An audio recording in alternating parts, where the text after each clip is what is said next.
1 number বাগমাৰাছৰ Shahinur ৰহমানৰ ছোৱালী আজি ৰাতিপুৱা পানীত পৰে। পানীত পৰাৰ পিছত মেডিকেলত লৈ যায়। মেডিকেলত ঘোষণা কৰি মৃত্যু হৈছে। এতিয়া আৰু খবৰ দিয়া হৈছে, আৰক্ষী আহি আছে। আৰক্ষী আহি যদি পষ্টমৰ্টেম কৰিবলৈ লৈ যায়। ছোৱালীজনীৰ নাম কি? তানিয়া আক্তাৰ। বয়স কিমান হ'ব? বয়স 1 বছৰমান হ'ব। থানাত খবৰ দিয়া হৈছে? থানাত খবৰ দিয়া হৈছে। আপোনালোকে কি কি মানে আপোনাৰ কি হয়?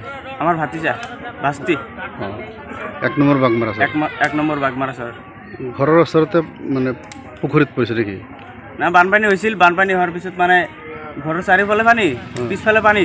আচ্ছা, পানীত পৰিছে? পানীত পৰিছে, খেলি থকা অৱস্থা? খেলি থকা অৱস্থা। ঘটনাটো হ'ল আজি ৰাতিপুৱা 7:40মান বজাত আমাৰ এই ঘৰৰে এজন সৰু ছোৱালী 1 বছৰ 4 মাহমান হ'ব। এতিয়া হঠাৎ কৰি পিছফালে এটা সৰু মানে খাল আছে, তাতে কেতিয়াবা মানে হঠাৎ পৰি গৈছে। পৰি যায় তাত মানে পৰি যোৱাৰ পিছত হয়তো ততাতৈকৈ আমাৰ মানুহবিলাকে উঠাই লৈ হস্পিটেলত লৈ গ'ল। হস্পিটেলত লৈ যোৱাৰ পিছত মৃত্যু বুলি ঘোষণা কৰিছে। পিছত আমি আৰু আমাৰ আলুপতি আৰক্ষী থানাৰ লগত যোগাযোগ কৰোঁ। তাৰে পৰা মানুহ আহি আমাৰ বৰপেটা হস্পিটেলত পষ্টমৰ্টম কৰাৰ কাৰণে তেখেতসকলক পঠাই দিছে। আৰু এই ঘটনাটো লৈ সৰু বাচ্চা মৰাত আমাৰ এই অঞ্চলত অলপ শোকৰ পৰিছে।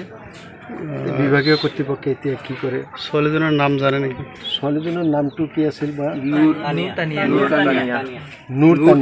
নূৰ তানিয়া আছিল। দেউতাকৰ নাম? দেউতাকৰ নাম আছিল শাহিনুৰ ইছলাম। শাহিনুৰ ইছলাম। ঘৰ 1 নম্বৰ বাগমাৰা? ঘৰ 1 নম্বৰ বাগমাৰা আছিল।